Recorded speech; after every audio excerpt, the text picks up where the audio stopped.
Hi, we've added a new product onto the tvtrade.ie website to accompany the Sky Eye, which is basically a product that allows you to change and view the Sky channels from the second room in your house from a single Sky box. So a common question we're asked is, what exactly do I need to buy in addition to this to get it to work, okay? So basically on one end of the system, what we will have is a Sky box like this with an RF output, and on the other end, at a second television, we'll have the Sky Eye. And this kit is designed to fill the gap in between. So basically it consists of 20 meters of RG6 satellite cable. So this is just standard TV cable. A number of clips for clipping in the cable. We will have a coax joiner, a coax plug, 3 F connectors, and an F joiner here as well, okay? So I'm quickly going to give an overview of how we'd use this, okay? So if we look on the back of the Sky box here, a very neat feature of it is that RF2 has a symbol underneath that says 9 volt, okay? And it means that there's inside of this we have a modulator that can send the picture that you're feeding to your television via your HDMI lead or your SCART through an RF cable to a second location. So you can turn on, so that the modulator allows you to do that, and you can actually turn on the 9 volt feature, which is covered in a separate video we do. So it actually sends a 9 volt signal on it. And the idea of this 9 volt signal is that it allows the Sky Eye on the far end to pick up signals from a remote control and actually change the channels on this box from a remote location. So so how would we wire it, okay? Well, the first part of the jigsaw here is this coaxial plug, or coaxial joiner, which we can actually just push onto the RF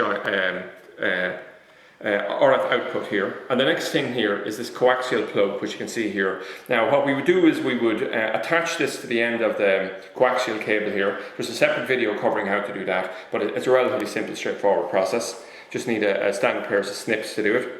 And what we do here is we would have it here. So now we'll have the output from this being fed through this joiner and connector into this coaxial cable. So the coaxial cable in its simplest form will simply run from there directly to the Sky Eye, which I'm just going to demonstrate to you here. I'm going to pick it up, and basically the input is on this side, so it'll just join in. This light here just indicates are we picking up power from the Sky box, which of course we should be, and then this part here actually fits directly into the television, into the RF input.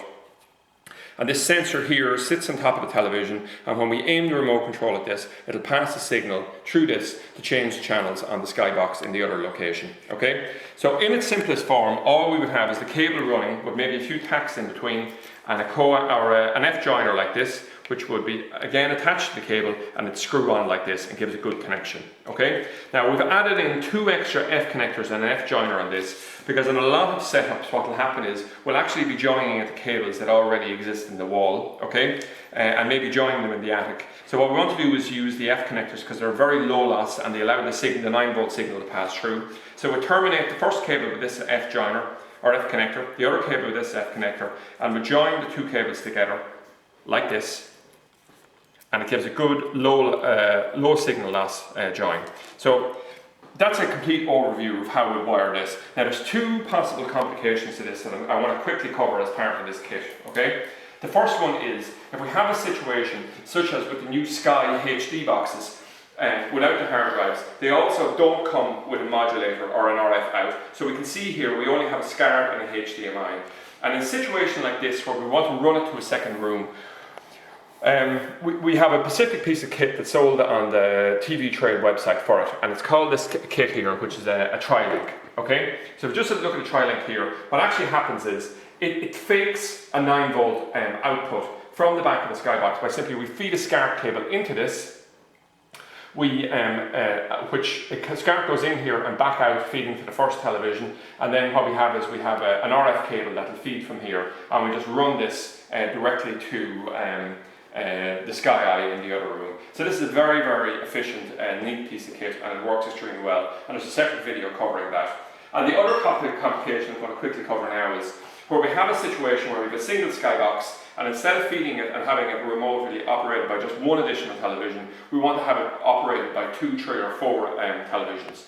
So what we can do in this circumstance is we can use this, which is called a LabGear 2-way link amplifier, and we also have a 4-way version in this box here. So what happens is we come along, we feed in the signal from the Sky box into this, And what we do then is we feed it out to 2 televisions in this case, or if we wanted to, we could go with the 4-way version. And this allows us, if we wish, to simply view it as a dummy, or we can actually add on a Sky Eye, which allows both the view and change the channels from these additional rooms. Now, if you do decide to go and add that, the additional cabling you need in terms of this kit here would really just be 2 F connectors and possibly a length of cable. So it's very, very simple, and of course the Sky Eye then if you want to operate it remotely.